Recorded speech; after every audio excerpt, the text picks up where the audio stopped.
1, 2, 3, 4.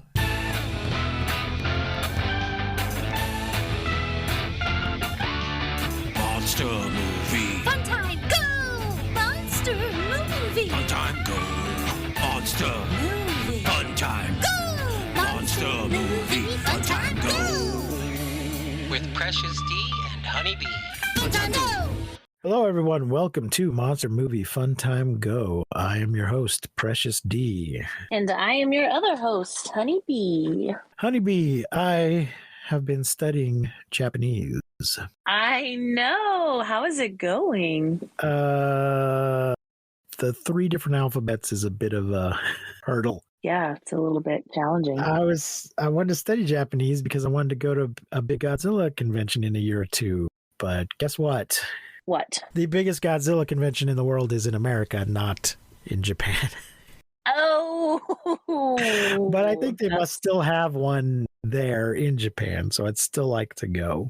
But I'll have to do a little more research. But I think in a year or two, when it's safe to travel, you and I should go to G-Fest. Oh, yeah. They canceled it last year and this year, I think, but they're scheduled for next year. We'll see what things look like next summer, but I think that would be a lot of fun. Oh, But yeah. today, we are discussing an American movie, The Giant Claw. Once again from 1957, black and white, 75 minutes, directed by Fred F. Sears, starring Jeff Morrow and Mara Corday. Mara! Previously featured on this show, Mara Corday is an American showgirl, model, actress, Playboy playmate, and 1950s cult figure who we have discussed on Tarantula, The Beast of Hollow Mountain, and Black Scorpion. Welcome back, girl. And here she is again in the same year in The Giant Claw. Oh my God. Oh, my glob. The glob. The kill count is 13, but more? Because that's not counting the people on the train, but at least 13. Also known as the Mark of the Claw. This, this movie is not, Oof. not good. Once again, we start off with a narrator. Uh-huh. Science has made life longer and the world smaller. And something about things that used to be far away are now as a push button. And at the top of the world, free men struggle with the elements. So once again, we are dealing with radar in the Arctic Circle. They're doing test flights to calibrate the radar and look for any blind spots. And Mara Corday has a clipboard and is making notes, which says to me, Lady Scientist? Lady Scientist. Are we Yes. starting with the Lady Scientist today? Yeah. Now, Ooh. technically, she is a mathematician, but I think that puts her in the broad category of Lady Scientist. Yeah. I have to wonder if the producers of this movie were aware of all the lady mathematicians that worked for the government, for the Air Force, like, in Hidden Figures in the space program. Because it seems like something we didn't really hear much about until recently, but maybe somebody working on this knew about that. So that's cool. Mitch radios in, then his altitude appears to be off. His measurements on the plane are not the same as what they're getting. So check that antenna mount. Mitch flies in really low and close to the shack they're in, and Mara Corday does not like it. Why? I thought pilots weren't allowed to fly like that, and find out, well, he's not an Air Force pilot. He is just an electrical engineer that for some reason is also flying this plane around while they calibrate the equipment. Shouldn't he be on the ground calibrating the equipment while some Air Force guy flies around? Yeah, and they're just like, he makes his own rules, lady. Yes, to which she replies, so does a 3-year-old child until its mother spanks him. Oh, God. Which Mitch hears and is into. Oh, yeah, he says, "Mother, dear mother, I'm ready when you are." I was like, oh, damn, buckle up. Pretty spicy for 1957. The giant claw. I didn't think we even acknowledged such predilections in 1957, but there you go. I've been feeling fine, baby. And then the narrator lists our opening cast: an electrical engineer, a radar officer, a mathematician and systems analyst, radar operator, couple of plods. There's a couple other guys in the cabin, and it sounds like he describes them as a couple of plods. People doing their job. It's the 17th of the month, 13:22 hours. And then they do this weird thing where the narrator continues to describe the scene as they act it in front of us. Yeah. And I'm like, did they lose the audio in this scene? Did you not like this? Like the narrator telling us and then us like just kind of seeing the picture. I just found it really weird. I liked it. Why aren't they just acting the scene? Why is he telling us what they're doing? I felt like after the last movie that we watched where everything was like talk, and all this stuff, I was like, oh, thank God. It also reminded me of this show when I did Your Good Man, Charlie Brown. And we would have like these parts where we would all like, huddle on stage and like be pretending to talk to each other.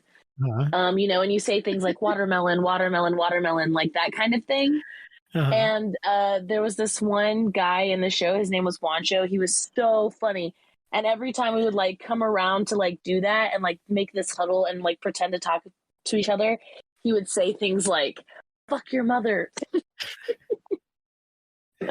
Well, I think they performed the whole scene, dialogue, and everything. No, they definitely did. And then did. for some reason, somebody said, this is taking so long, let's pick up the pace and just have the narrator sum it up, I guess. But what it reminded me of was Sgt. Pepper's Lonely Hearts Club Band. No. The movie. Have you ever seen the movie? Mm-mm. So the movie stars the Bee Gees. Oh, really? And Peter Frampton. And it also, as Sgt. Pepper's Lonely Hearts Club Band. And it also stars George Burns as the mayor, Mr. Kite. And as they were making this movie, they found that the musicians' performances were so bad that they were fairly unusable. So what they do for most of the movie is just have George Burns, who is a well-known, well-established performer for decades, just narrate over the action of most of the movie.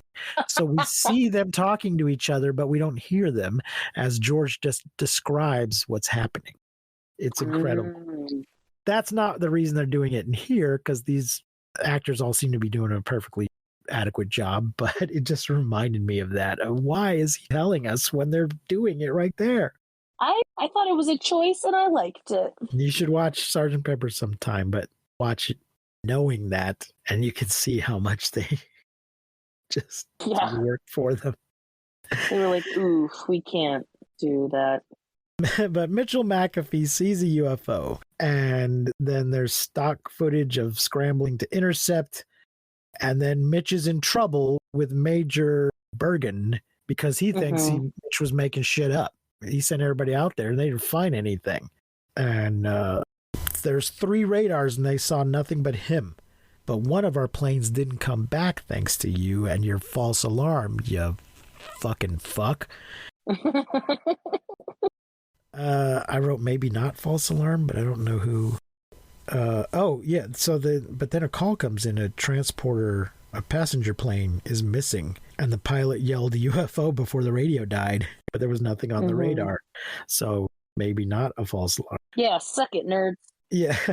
Well, we're finished up here. Mitch and the mathematician are flying straight through to New York. We've got a plane set up for this great big plane apparently just carries a big military plane that apparently only has 2 passengers, and the pilot is going to carry them back to New York. And then Mitch goes up to bother the pilot about the turbulence and the unexpected storm, and they ask for permission to go higher.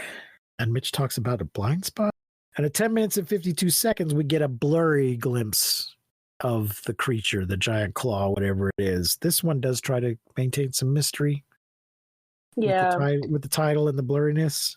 Yeah, it just kind of looks like a black cloud with feet. Like you can't Yeah. really see, like just a blob of sorts. Pilot calls Mitch up to the cockpit to tell him about the UFO, but he sees nothing but sky, and then something bumps the plane. Where did that come from? And then a bigger bump, and the pilot gets wounded. Not believably No, but the at all. engine's on fire. And I wrote, "Toy down, fire." Yeah, seriously. Pete's in bad shape. Yeah, they pull the pilot off the plane, the two of them, and he's like, "Get down, it's gonna blow up," which it does. And then some French Canadian comes to help. Although it turns out later he's an immigrant. We're not in French Canada. We're just near it. At night in Pierre's cabin, he serves Applejack, and the state police and an ambulance arrive. An ambulance arrives to get the wounded pilot and inform them that we have reservations on an airplane to take you back, and the car is coming soon. And what did I put here? Seal off area of wrecked plane, and it's all big hush hush. Flying saucer, more like a flying battleship. And then Pierre gets a call. It's General Van Pascal for Mitch, and Mara Corday and Mitch bicker a lot. And I keep calling her Mara Corday because they don't tell us her name for a long time. For a while, yeah. In this scene, we find out her name is Miss Caldwell, but nobody says her first name forever. UFO, we didn't see it. Nothing on the radar. False alarm. Civilian Aeronautics Board is sending investigators, which will be followed by an Air Force investigation. Something scary? I don't know. There's a scary noise or something? Something scaring the animals. Ugh, I got to work on my writing. Yeah. The dogs start barking, the cows start mooing. There's a storm all of a sudden. Yes, so Pierre goes out to check, and we get a glimpse of the big storm outside. And then there's a scream. Pierre's down, but he's not dead. And he says that it is La Carcania, which I looked up, and it only refers back to this movie. Oh, really? There is no French Canadian legend of La Carcania that I could tell. The word must mean something, mustn't it? You would think so. It sounds like not a good word. Caca. Wait, here's something. Nope, it's still a picture of the fucking giant claw. Okay, La Carcania is named after the wolf-headed demonic entity from French Canadian folklore, more prominently featured in Samuel Hopkins Adams' story Grandfather and a Winter's Tale. Okay. But I don't see any pages that actually cover that. That is just a trivia note on a giant claw page. I see. So there you go. Yeah. Well, he says that La Cacania has the face of a wolf, the body of a woman, and wings. Yeah. Wings bigger than I can say. Yeah. Spoiler alert, that is not what we got. No, it is not. But the writer, I'm sure, had no idea final product is going to be. Oh yeah, and he also says that if you see La Cacania, that is a sign that you're going to die very soon. And I just wrote a note. Well, yes. Bye, Pierre. Yep. The state police arrive to take them to the airport, and Joe will stay with Pierre. Joe tells us that seeing the big bird is a sign that you will die real soon. And as they leave, we see a giant footprint on the airplane. It's a night flight. They're on the plane. Most of the lights are turned out. Everybody's trying to sleep. And then fucking Mitch just leans over and kisses Mara Corday while she's sleeping. Yeah. I wrote in all capitals, "not okay!" exclamation point. Yeah, and then he literally says a kiss you take, something about a kiss you take is better something. It's a Shakespeare quote, which he tells us. I didn't happen to know that. I didn't know that either. Ladies and gentlemen, I studied at the National Shakespeare Conservatory in New York City, but I did not know that was a Shakespeare quote. What he is says the quote? Do you know? the kiss you take is better than you give, and she Ugh. seems kind of okay with it. And there's some banter. It's from Troilus and Cressida. I was grossed out. And during it's I don't know what the fuck She does have a great nose, though. I just want to say. she does. Yeah, like they show like a lot of profile view right here for her, Yeah, and I was just like, wow, that is beautiful. I think she might be the best looking lady scientist we've had, Oh, or any lady in all these movies. She might be the best looking we've had so far. debatable, but whatever. Moving on. But their banter is very heavy on baseball metaphors, and then something in the banter gives Mitch the idea that he wants to look at her map, but I wasn't clear what made him. Yeah, something. I think she said the word pattern, and that was what And then he was like, pattern. Oh, pattern. Yeah. Wait a second. Interesting. Which is a movie and TV trope that I fucking hate. But what are you gonna do? Wait a minute. What did you just say? Oh, I hate that. But also, we get a glimpse of a newspaper that says Navy patrol plane missing at sea. So Mitch starts just drawing all over her map, fucker. Yeah. And he X's the sightings and then decides that it's a spiral pattern connecting the sightings. Did you buy this? No. Me either. You could draw fucking anything and make it look like. Yeah, you put a bunch of random marks on a map and then just decide how to connect them. Yeah. Yeah, I'll make it if it's a straight line, that's fine. That's obvious. But yeah, if you can just start making spirals or, pentagrams or squares or whatever you want. Yeah, I was annoyed. He is imposing a pattern on the data. There's not a pattern naturally emerging from the data. But she says it must be moving at incredible speed to cover that area. And I wrote, these assholes are going to wake up the whole plane. Yeah, right at that point. Yeah, the guy behind him. I was like, yes. I wrote a note about the guy behind them, like his facial expressions. Yeah. And then he says something. He asked them to be quiet.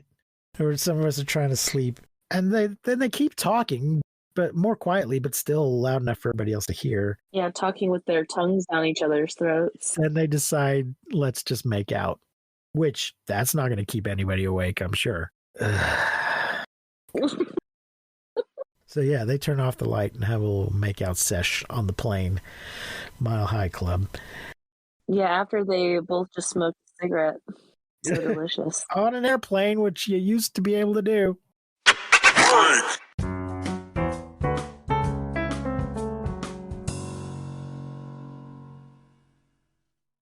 18th of the month, the narrator tells us. 1815, CAB plane. That's the Civilian Aeronautics Board.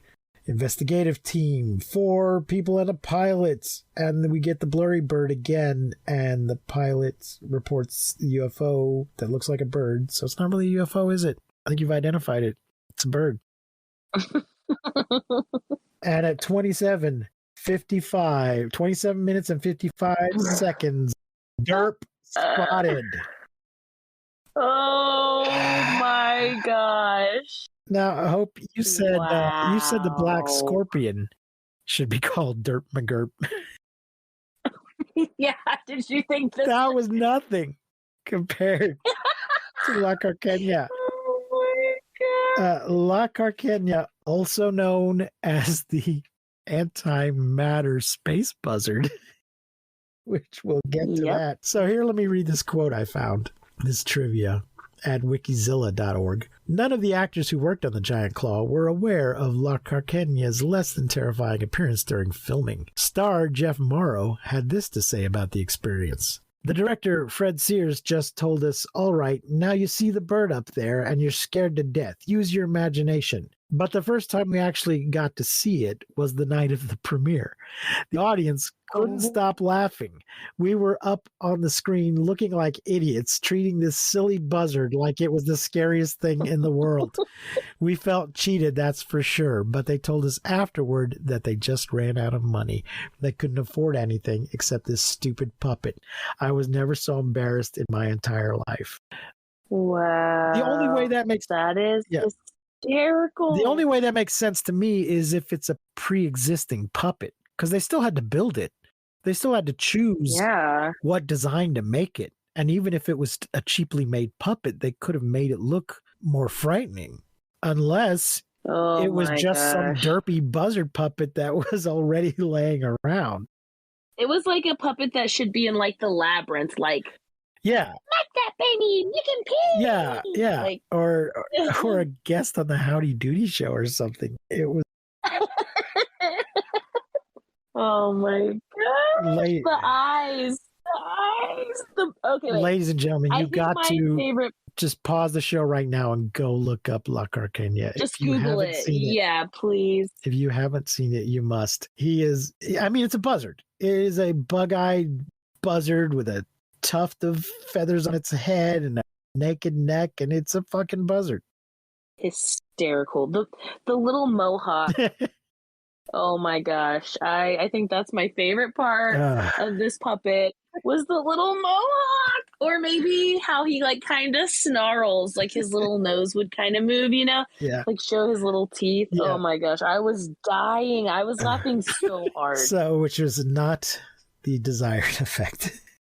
Yeah, I was like one of those people in the movie theater who was just losing it. So this derp, he bites the plane. Nice crunch sound effect. Everybody parachutes out, and then the bird spits out the plane and chomps one of the parachutists, and then chomps the second one. I don't know if we ever hear there were survivors, but we only see 2 of them get killed, and there was 5 people total. Yeah. And there's a buzzing at Mitch's door. I think Mitch is in his bathrobe. General Buzzkirk wants to see you at once. And this guy's basically, you need to come with me or I'm going to take you by force. Yeah. I don't remember his exact words, but it was basically, yeah, you don't have a choice. I've been instructed to make you come. Mm-hmm. I do want to say, I think the name General Buzzkirk is incredible. I love it. It's great. You gonna keep that one in your keep that in my pocket. Next portfolio. Next appropriate time in a role-playing game when I need a character like that. Yeah, General Buzzkirk. And I wrote Philo, so Mara is at meeting 2. If you haven't been listening to the show, folks, Philo means first in, last out. And that is the principle in these movies, that if you were there at the beginning, regardless of what your job is or what your qualifications are, then you are along for the ride until the end. We even have a good line here for Philo where the guy actually says, you 2 better come along because you're up to your ears in this anyway. Yep. He actually says it. Yep. You guys better come because, well, you've been here, you were there in the beginning, so might as well. It just makes no fucking sense. And here I wrote, because I must have gone to look it up because I got frustrated. I wrote Sally Caldwell, but at 30 minutes in, no one has said her first name. Yeah, I think someone eventually does call her Sally, but I don't know when it is. It's pretty late. Mitch does at some point. They go over the pattern on the map, and the general's acting like this is all Mitch's fault for starting this. Mm-hmm. And ever since you started this nonsense, I'm like, he didn't start it. He just saw it. He didn't create the puppet. The puppet. The CAB pilot reported a UFO bird as big as a battleship, which is the same term that Mitch had used. So I guess it's like football fields now. Battleship is just a standard of measurement that people use. How many football fields in a battleship? I don't know. Write in, tell us. Oh, please let us know. Could there be anything that big in the sky not picked up by radar? No, but I saw it. 3 saw it, 2 now dead. I guess that's the people on the other airplane. Mm-hmm. Unless they mean, I don't know what they mean. I don't know. Yeah, I think it's. I think that would actually mean that 6 people saw it and 2 are dead, counting Mitch. And then, oh, God damn it. Mitch has one of the weirdest lines in movie history. No, because it's 3 saw it and 2 are dead because he's implying that he's the only one left. Because he says, I guess that makes me chief cook and bottle washer in a 1-man birdwatching society. What? The writer is trying way too hard at this juncture. Just stop. Yeah, that line just really struck me. The stupidest fucking thing I've ever heard. Did you get a good look? No, just a blur. Sadly, before Mitch, I was doing Earth curvature. Oh no, Sally. Sally says, I started calling her Sally, even though they haven't called her Sally. Sally says, before Mitch, I was doing Earth curvature. That's not the right phrasing. That implies before I was doing Mitch, I was doing Earth curvature calculation. Hey, That's not yo. what she's saying. And I'm not sure that's how she phrased it. Sally's a grown ass woman. She'll do whoever she That's wants right. to. We used cameras in balloons. So let's call the Pentagon and see if any of the many balloons that we have in the air with cameras got pictures. Which isn't that just so convenient? Yeah. I mean, there's hot air balloons. I mean, not weather balloons and stuff, but it's a pretty big sky. But stock footage of a balloon place and recovering a camera from a balloon, and they have not quite a film presentation, but a slideshow caught on film. The derp is caught on film. Derp McGurp. He has a pretty good selfie moment too, like where it's just like so close, like so zoomed into. Yeah, they do like three. There's a picture of empty sky, Oh, there's the bird. Oh, there he is a little closer. Ooh, there he is real close. Classify all of this. Top secret. You cannot make a bird this big top secret, but put the entire command on combat readiness. Warm up the planes. I'm going to the Pentagon. And yeah, I wrote 2 extra passengers because Philo. That's the moment when he says, you might as well come along because you're up to your ears in this already. Mm-hmm. And here I wrote, who does Mara work for? They're both civilian employees of the military, I guess. I don't know. Well, she doesn't have any rank, but she was working as part of this experiment. So I guess they are both contractors, civilian contractors, but they're being ordered around. I don't know. At the Pentagon, a general is just looking at a strip of film, like holding it up to the light. Mm-hmm. And they talk about why the radar doesn't pick it up, and there's some bickering, and there's a bunch of finger pointing, and the phone rings, and the general's like, shoot it down! The squadron just spotted it, shoot it down! And they are able to just listen in on the radio to what this squadron is doing. Missiles don't seem to bother it. I wrote visible wires. Because it is literally a puppet. Yeah. It's got one of the planes. Charlie hit the silk, but now he's gone. Another plane. It's coming after me. And they turn off the radio. So they don't have to listen to this guy's grisly death. And I think the general says take phase 2 off standby. This makes no sense. It's just a bird. And Mara says, I'm scared. I think the general says something about, what are you suggesting we throw electronic spitballs at it? And he says, no, atomic spitballs. Atomic spitballs. Phase 2 is ready. And we get a call from Dr. Carol Norman from the research lab. Research lab has it figured out. Jesus. Things are about to get really weird. Yeah, this is where shit gets real weird. The order to fire missiles, atomic, as soon as the bird appears. Something about we've calculated where the fallout will be safe. And so we're going to try and shoot the bird in one of those areas where the nuclear fallout from the atomic missiles won't, fall directly on a city. They obviously don't understand anything about, I don't know, wind. And everybody makes nice. Here's where he says, come along, you're up to your ears in this anyway. Because I wrote it down. At the research lab, this doctor is showing us a model of the atom and how it's the basic building block of all matter, and he explains the concept of antimatter.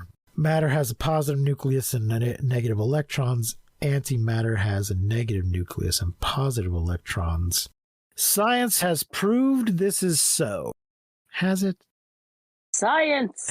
Now, antimatter is a real scientific theory. Mm-hmm. But I don't think anybody's proved. Well, okay, first of all, science, people are surprised to hear this. Science does not prove things. Mathematics proves things. Science accumulates evidence that supports theories.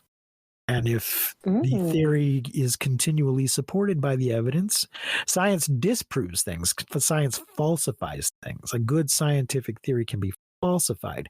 And as long as it is not falsified, then we continue to use it. But we always understand that new information that could come out that will cause us to either discard or modify our theory. So real scientists, you're hardly ever going to hear them say proof. Mm. But this guy says science has proved this thing that I don't think it has proved. It's just an idea. Yeah. But, and he says that the bird is antimatter. What? Why? Why does he think it's antimatter? Proven antimatter exists. Also prove it if it comes in so one of the ideas of antimatter, though, is if it comes in contact with matter, that they're both going to explode and release an enormous amount of energy. And if the bird is antimatter, why didn't he explode when he came into contact with some matter? And then he tells us, even though I think he just said the bird is antimatter, then he says, no, the bird itself is not antimatter, but it emits an energy screen of antimatter. Yeah, he just radiates antimatter. Which is ridiculous. He's radiating anti-energy, not antimatter, right? The fuck if I know. It doesn't make any sense. But why is he emitting I mean, a giant extraterrestrial buzzard doesn't make sense, so... Yeah. But it... why, if he's not antimatter, why is he radiating an antimatter screen? And how the fuck did you come to this conclusion anyway? It doesn't make any sense. But they say that therefore the radar would, rather than being reflected, would slide around the antimatter screen. And that's why we can see it, but the radar cannot.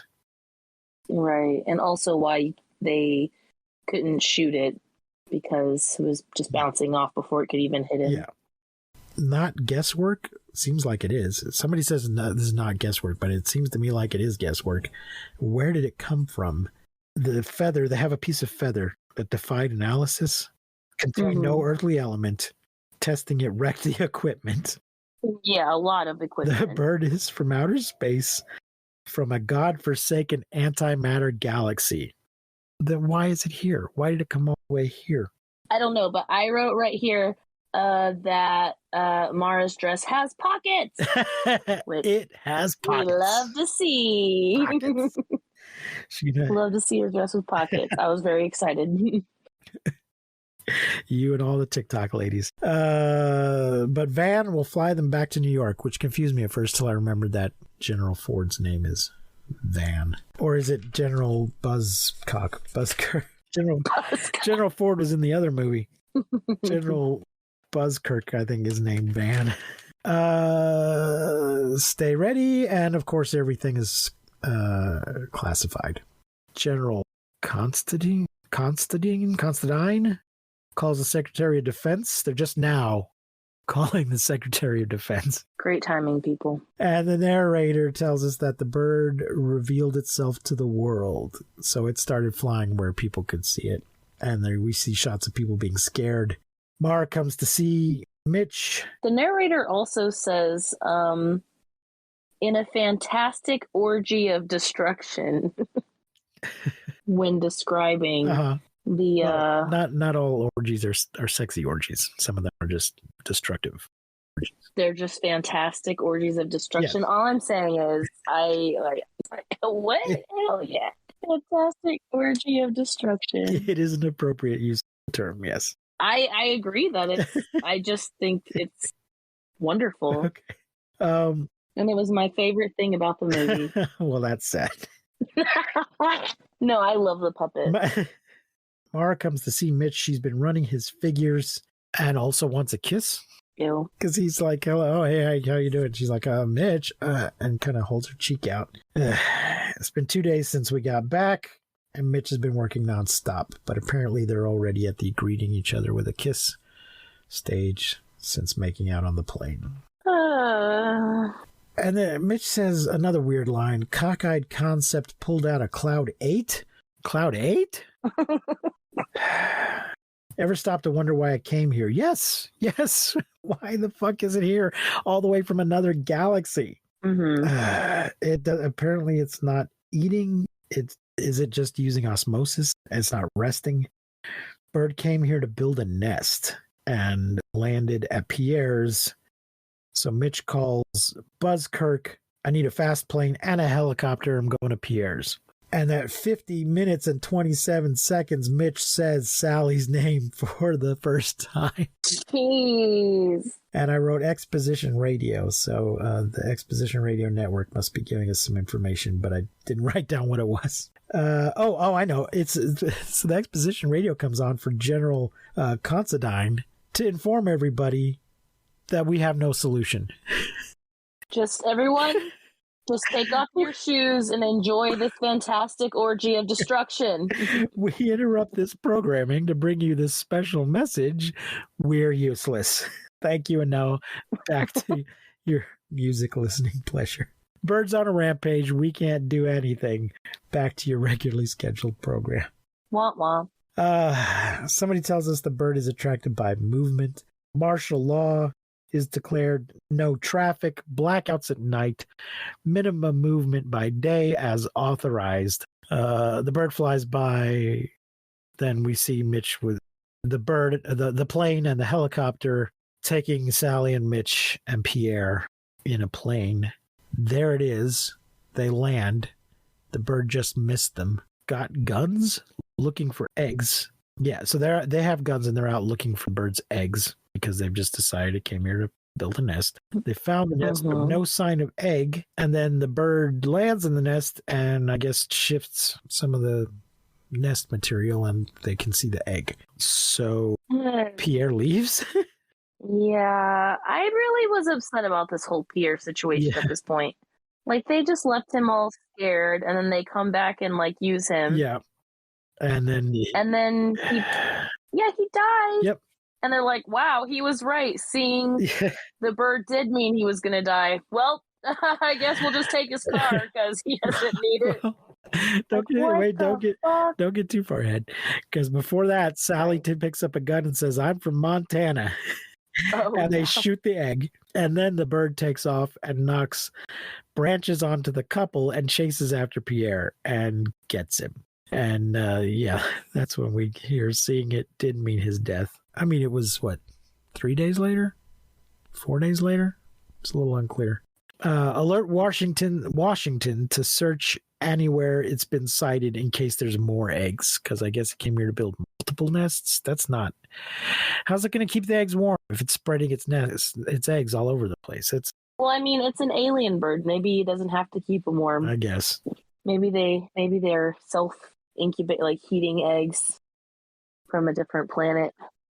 From planet bullshit. As you mentioned, Mitch rather coldly says, it's too dangerous to fly. We'll take Pierre's car. He won't be needing it.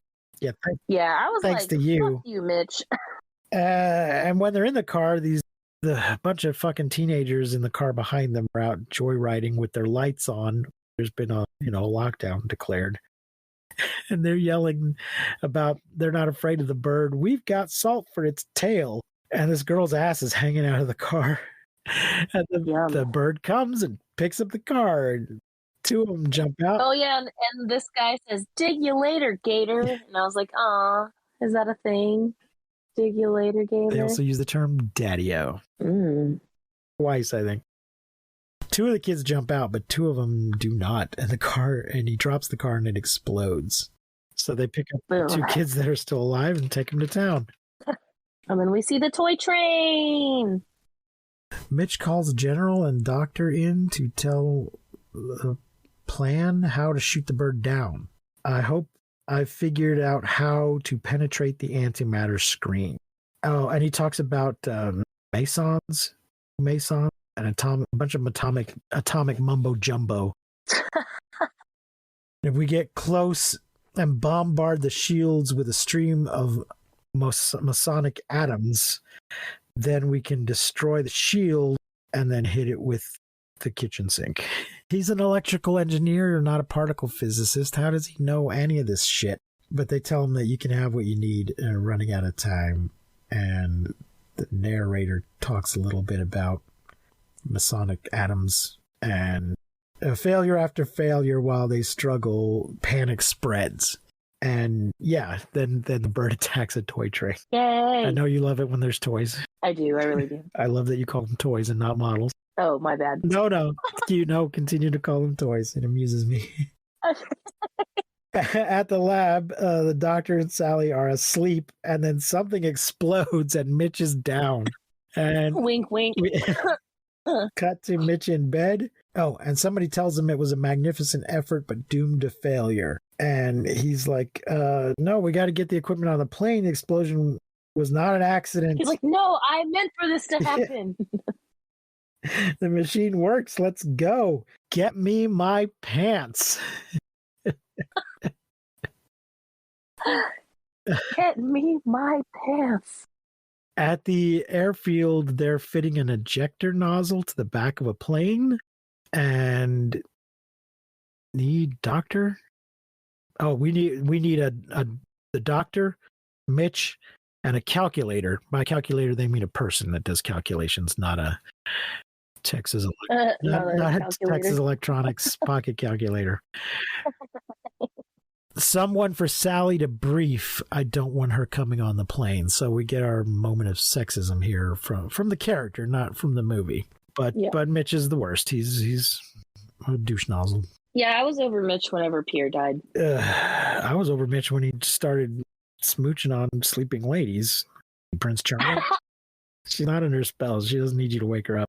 Yeah. Plus, keep your grubby lips to yourself. Apart from, kissing someone while asleep and they're not agreeing to it, you also woke her up. She was napping nicely on the plane. You woke her up, you dick.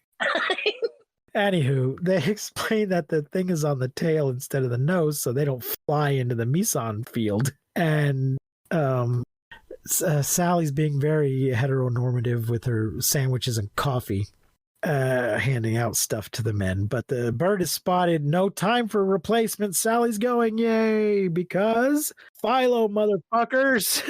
Philo. The bird appears to be on the Chrysler building, I think, and tears it up. Yep. Panic in the streets. Here is our top of the building moment. And he chomps on the building and tears it up for no apparent reason. Monster shit. Yep. Bitch. Just doing monster shit. Monsters doing monster shit. The plane's coming and then it attacks the UN building because, if you're going to attack a building, it may as well be a landmark. Like you do. The plane flies around, buildings erect, bird chasing. And then he's hooking up the equipment. It's not, they shouldn't have got on the plane until the equipment was hooked up. And they're like, is that ready? Yeah, It'll be ready in a minute. Like, what do you mean in a minute? Yeah. The bird's here right now. Yeah, and then what are they all looking at? Like, they're all, looking out the back of the plane, as if there's, a back windshield. Right. Like, what do you look? You can't see. We all know you can't see. We know what a plane looks like, dipshit. So they shoot a cloud of Masonic atoms and fire rockets, and they hit the bird. It's down. We got it. The end as the claw sinks into the water because it's called the giant claw, so that has to be the last thing we see. The claw sinking into the water. Oh man. And this puppet just made me want to watch a musical. I just felt like this felt you remember the Dark Crystal? Yes, it does look a bit like a Skeksis. Well, they were based on buzzards, so that's not surprising. Oh yeah. Yeah. Oh man, I love that you read that quote too. That makes it so much funnier. Yeah. It just makes it so much better. Yeah, they had no idea what it was going to look like. So what do you think? What do you rate this film? Oh my God. I mean, it's 1 star from Mara Corday. Yeah. She alone is worth 1 star, I think. The fact she's not pretending to be Mexican also helps. Yeah, that does help. It helps significantly. Folks, listen to the previous shows. I'm not going to explain it. Catch up. It's not good. It's not good. It is definitely not good. And, I think we need to judge the buzzard on the attended effect.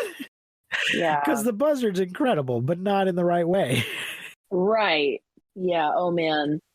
Some friends and I, years ago, we went to see Battlefield Earth in the movie theaters for some reason. And we all came out of it going, best comedy of the year. But it was not meant to be a comedy. Oh. We enjoyed the fuck out of that movie, but not for the right reasons. Yeah, exactly. That is exactly what this is. Like, I enjoyed the puppet, but not for the right reasons. Like, and I enjoyed this movie, but not for the right reasons. I would definitely say for the puppet and for Mara. So I guess it's so hard to. I mean, I guess I'm going to give it a 3. In that, I'd say like a 2.7. In that it was entertaining, even though it was bad. Right. It is objectively bad, but it was fun. It was entertaining. It was fun. It wasn't like what was the other fucking movie with the goddamn mantis, Deadly Mantis? I was thinking Cricket. It was like, you know, it was fun. It was still fun to watch. Like, even though it was horrible, it was still like, it made me laugh. Like, or, you know, it still made, while as that movie was like just so boring, you know, so I did like that. It was just it was fun. It was entertaining. I was entertained. 2.7. Okay. Well, I guess that's going to wrap it up for the Antimatter Space Buzzard. Antimatter Space Buzzard. Get yours today. Folks, look for us on Instagram and Twitter. Follow us. We're on Facebook also. Send us a message. monstermoviefuntimego@gmail.com. Leave us a voicemail, anchor.fm/mmftg, or buy our t-shirts at cafepress.com/mmftg. Remember, keep calm and take shelter in basements. Do it. And we will not see you, but you will hear us next time on Monster Movie Fun Time Go. Monster Movie Fun Time Go. You've been listening to Monster Movie Fun Time Go. If you enjoyed the show, please rate and review us on your podcasting platform of choice. Our theme song is by the Texicano Folk Rock Punk featuring Lita Lopez. You can support the show, find links to our social media, and even leave us a voice message at anchor.fm/mmftg.